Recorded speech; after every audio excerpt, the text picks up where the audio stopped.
Hello again, Chief Master Bill Babin here with another episode of Training Tips of a Chief Master. And today we're going to discuss tip number 6 and wrap up the whole series. You'll remember our first tip was be prepared to be alone. It's lonely up at the top, and it really is. When you're a business owner of a small business, you're often working completely by yourself. If you're lucky, you have a spouse that's in there working with you. So the higher up you get in rank, the more this becomes an issue. So it's really, really important for you to shift your training from understanding that you're not attending a class 2 or 3 times a week as you did as a color belt. And instead, you really need to start going to as many possible events as you can. So I'm speaking of course, national and international tournaments, clinics, and any kind of seminars offered on a national or worldwide basis, especially events that get you out of your hometown. This is, of course, one of the ways to help add some people to your team, people who can support you, but it's also a way to continue your training at a really high level. So get out there and compete as much as you possibly can. Find some area of competition to specialize in, and then go out there and set the example for all of your students. This is critical to your success as you advance and look to become 5th degree, 6th degree, 7th degree, and 8th degree. Be out there on the stage where the rest of the people who are at your level are also attending. So that's tip number 6.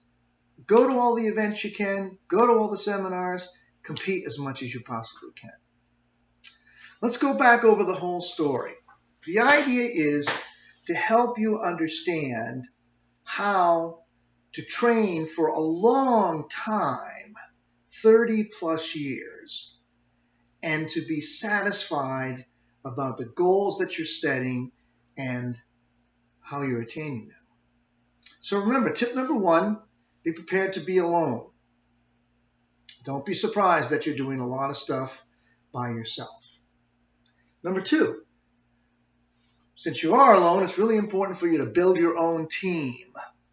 Your own team is made up of an orthopedic surgeon, a masseuse, a spiritual guide, close supporters and advisors, a CPA, a tax advisor, bookkeeper, attorney, and friends to play with.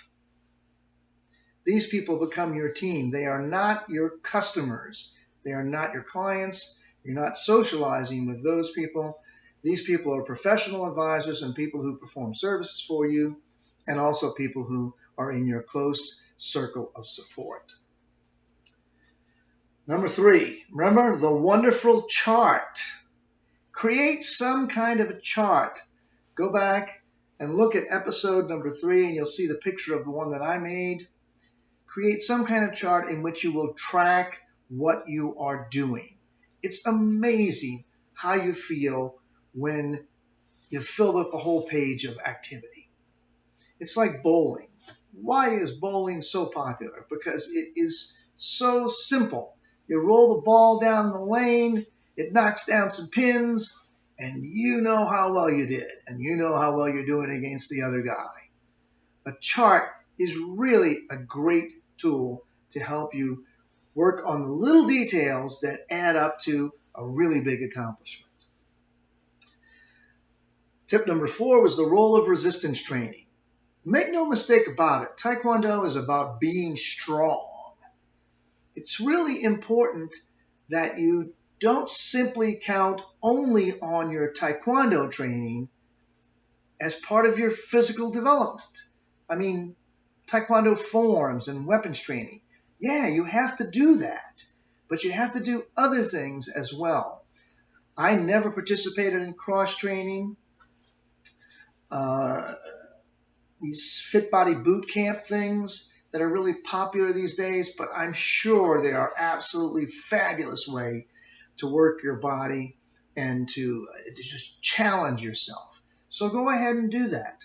You have to do some kind of resistance training to build strength in your muscles, to build muscle mass, and to help keep your bones strong. Use video. Don't forget, don't be shy. Videotape yourself, study it, figure out what you need to change, find a training partner. Again, somebody out of your town, somebody somewhere else where you can pass these videos back and forth so you can talk to each other about what you're doing. Of course, if your instructor's available, it's a great way to do it. And finally, tip number 6, remember, compete and attend events as much as you can. That's my story. I really appreciate you listening, and I'd be happy to talk with you in further detail if you like. Just give me a call at 602-692-3723 or leave a comment on the website. Be sure to go ahead and visit the other areas of the site. I have an area called Happiness, and there's an area called Business, and there's another area called Lagniappe, which is just a little something extra. I do like to delve into history, science, and politics in that area. So thank you again, Chief Master Bill Babin. I'll look forward to seeing you in the next episode of the Chief Master's Blog. Bye-bye.